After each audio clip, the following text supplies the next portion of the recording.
сәлем оқырман, әңгімені тыңдамас бұрын арнаға тіркеліп алуды ұмытпаңыздар. Сүйген жігітімнің інісі алып қашты. Әр адамның тағдыры бір-бір роман ғой. Менің де басымдағы жағдай бір кітапқа арқау боларлықтай. Жас болсам да өзімнен кейінгі қыздарға сабақ болсын деп, өз тағдырымда сыр шертуге бел будым. Қазақта қымызды кім ішпейді, қызға кім сөз салмайды деген сөз бар ғой. Үлбіреген бойжеткен шағымда маған да сөз салатын жігіттердің қатары өте көп болды. Мен өзім әкем мен анамның еркелетіп өсірген жалғыз қызымын. Неге екенін білмеймін, анам менен кейін сәби сүйе алмапты. Бірақ біз үшеуміз өте бақытты ғұмыр кештік. Менің әкем сұңғақ бойлы, өте сымбатты кісі. Мені бәрі әкесіне тартқан қыз деп отырады. Ал анам аққұба келген орта бойлы қарапайым қазақтың қызы. Әкем анамды қатты сыйлайды. Анам үнемі маған қызыма әкесіне ұқсаған жігіт кездессе екен деп отыратын. Ата-анам мені оқытты, тоқытты, оқуымды бітіргеннен кейін жақсы жұмысқа орналасуыма да көмектесті. Мен оқуымды бітіргенше өзіме сөз салған жігіттердің ешқайсысына аса мән берген емеспін. Мектеп бітірер кезде бір балаға ғашық болғаным рас.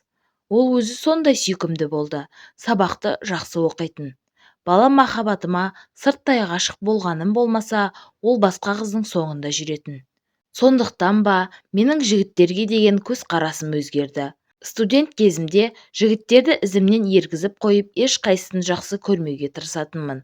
Осылай студенттік өмірім де өтті. Мен өзімнің махаббатымды өте қызық жағдайда кездестірдім.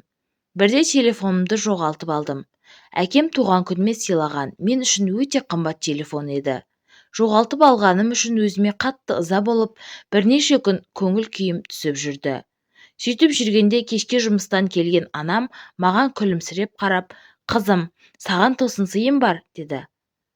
Анам маған жаңа телефон сатып әкеледі екен деп ойламадым. Бірақ ол маған да жақсы жаңалық айтты. Менің телефоныма бір жігіт хабарласып, «Қызыңыз телефонын жоғалтып алған секілді. Сіздің номеріңіз анашым деп сақталып тұр екен. Сондықтан хабарласып тұрмын», деді. Деп анашым балаша мәз болды. Сол кездегі менің қуанғанымды көрсеңіз. Кешке әлгі жігіт менің телефонымды әкеп беретін болып келісіпті. Ол уәдесінде тұрды. Кешке үйіміздің ауласына келді. Мен анамның телефонын алып сыртқа шықтым. Екеуміз кездестік. Ол сондай бойшаң, сымбатты жігіт екен. «Телефоныңызды менің әкемнің көлігіне тастап кетіпсіз. Бұдан былай таксиге отырғанда абайлаңыз», деді. Мен телефонымды қолыма алып қуанғанымнан рахмет деп қайталай беріппін. Анамның өтініші бойынша әлгі жігітті үйге шайға шақырдым. Ол сыпайылық танытып бас тартты. Бірақ екеуміз бір-бірімізбен номерімізді алмастық. Осындай таныстықтан кейін екеуміз жақсы сөйлесіп араласып тұратын болдық. Ол маған қатты ұнайтын. Бірақ ол маған өзінің мені ұнататынын тіпті білдірген емес. Кейіннен білдім, оның жүріп жүрген қызы бар екен. Ал менімен тек дос ретінде араласады. Мен оның басқа қызы бар екенін білгенде қатты жүрегім ауырды. Бірақ сонда да оған ештеңе білдірмедім. Мен үшін оны күнде көріп сөйлесіп тұрудың өзі бақыт болатын. Осылайша арада бір жылдай өтті. Бірде ол мені киноға шақырды. Кинодан шыққан соң екеуміз түнгі қалада қол ұстасып қыдырдық. Сол күні ол маған мені ұнатып қалғандығын, мәңгі бірге болғысы келетінін айтты. Мен шынымды айтсам, одан осы сөздерді естуді ұзақ күткен едім. Бірақ естіген кезде не дерімді де білмей қалдым. Сасқанымнан, «Сенің сүйген қызың бар емес пе?» дей беріппін. Ол маған екеуінің арасы суып кеткендігін, ол мені алғаш рет телефонымдағы суреттерімді көрген кезден бастап ұнатып қалғанын, кездесіп араласқаннан кейін ғашық болып қалғанын айтты. Мен оған сендім, өйткені мен оны қатты жақсы көрем ғой. Сол күні менен бақытты адам болмады. Осыдан кейін екеуміздің тіпті жұбымыз жазылмай жүретінбіз. Мен бақыттан басым айналып жүргенде басқа жігіттерге тіпті мойын да бұрған жоқпын. Бірақ дәл осы кезде мені айналсоқтап жүретін бірнеше жігіт болатын. Әсіресе солардың біреуі маған күнде сыйлық жіберіп, кездесуге шақыруын қоймайтын. Мен оған ешқандай көңіл білдірмесем де, қыр соңымнан қалмады. Менің жігітім бар деген сөзді тіпті құлағына да ілмейтін. Бірде құрбы қыздарымен сауда орталығында жиналып қыдыратын болдық. Сол күні кездесетін жерге жақындай бергенім сол еді, екі жігіт екі жағымнан алып машинаға отырғызды. Ішінде құр соңымнан қалмай жүрген Талғат деген жігіт отыр. Олар менің айқайлап, тулап, жылағаныма қарамастан алып қашып үйіне апарды. Олардың үйі қаланың шет жағында болатын. Үйіне жеткенде мен көліктен түспей қойдым. Олар мені күштеп үйге кіргізді. Үлкен кісілер басыма жаулық салып, айналайын деп бетімнен сүйіп жатыр. Мен Талғатқа ешқашан әйел болмайтынымды айттым.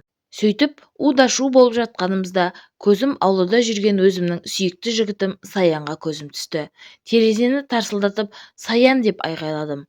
Ол да мені көре салып үйге кірді. Мен оны құшақтай келіп жыладым. Ол үйге түсіріп жатқан келіннің мен екенінен хабарсыз екен. Мен де ештеңені түсінгім келмеді. Сөйтсем, Саян Талғаттың немере ағасы болып шықты. Ағайынды адамдар бір-бірімен көршілес тұрады екен. Саян Талғатқа қарап, «Әселді жібер, ол мені сүйеді» деді. Ал Талғат болса ашуланып, «Сен кімсің? Менің шаруама араласатын. Мен мұның соңынан жүгіргеніме қанша уақыт болды. Енді бұл қыз менің әйелім» деп айғайлады. Үлкен кісілер Талғаттың ашуын әрең басты. Мен сол сәтте-ақ ата-анама хабарласып, оларға мән-жайды түсіндіріп, алып кетулерін өтіндім. Әкем мен анам ұшып жетті. Олар Талғаттың ата-анасымен сөйлесіп, Талғаттың өзіне де ақылдарын айтып, мені алып кетті.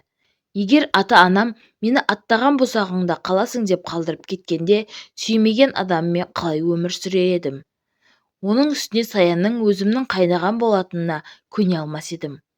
Осы жағдайдан кейін Саян екеуміздің арамыз біраз суып қалды.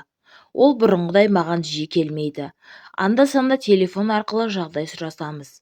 Бірақ мен сүйіктімді қатты сағынып жүрмін. Мен оны түсінемін. Өйткені сүйген қызы мен туысқан інісінің арасында өзін екі оттың арасында қалғандай сезінеді ғой. Бір күні өткеннің бәрі ұмытылып, Саян екеуміздің бірге болатынымызға сенемін. Ал сіздердің ойларыңызды қалай? Комментарияға жаза кетсеңіздер.